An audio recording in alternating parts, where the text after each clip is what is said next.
Well, happy Tuesday, everybody. It's a cold morning out there. Yeah. We're coming at you about 10:30, filming this video, and we're bundled up in our coats because you can feel winter is just on the horizon.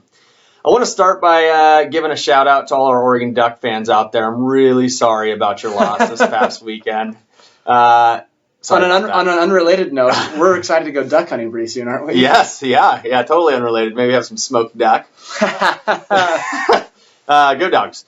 Anyway, hey, as we're approaching the winter season and temperatures are getting colder, Grant, I think you were thinking about something you and your family the other day that you wanted to share with our viewers out there. Well, just a couple, and this isn't necessarily a buyer's or seller's tip, but really more of just kind of a how do we save money and an efficiency tip and home, kind of how you live in your home. And certainly we're going to be using our furnaces quite a bit more because it's colder, or fireplaces, whether they're good wood or gas fireplaces. And so just to be mindful of, making sure that you try to keep an even heat in your house, keep doors and windows closed so that your house doesn't get too cold, because it sure does. The cold really gets upon you quick here. And I have 3 little boys running around, and so doors and windows get left open, and all of a sudden it's 6:30 at night and it's just freezing in our house, and so you got to crank the heat up. And so just to be mindful of that, and it always takes a little while to acclimate, I think, to this weather, but we can be smart about the way that we operate our homes and how efficient we can be. So just even looking into that and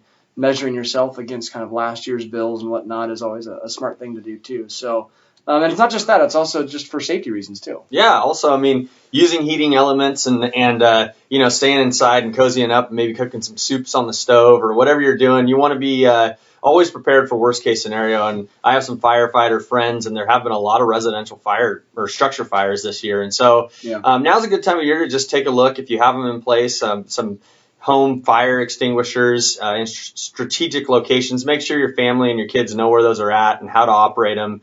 And those do expire, so it's a good time of year to take a look at the dates on those. Make sure everything's working properly, and if not, maybe go grab yourself a couple new ones and just make sure everybody knows how to use them. So that's our winter tips for the day. Yeah, and it is almost winter. So the reality is your house is an investment, and it needs to be maintained just like your car, just like anything else.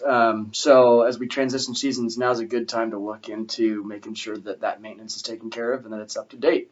So little safety tip for you. Happy Tuesday. Sorry we missed last week. We actually filmed a video and we filmed a Friday Fact. Forgot to post I forgot to post it. That's all right. Maybe we'll give you a little Friday Fact this week. A little double twofer this week. We could put out. Yeah, we could. Okay. There we go. See you maybe Friday or next week. Or next week. Have a good one. Bye, Bend. Stay warm.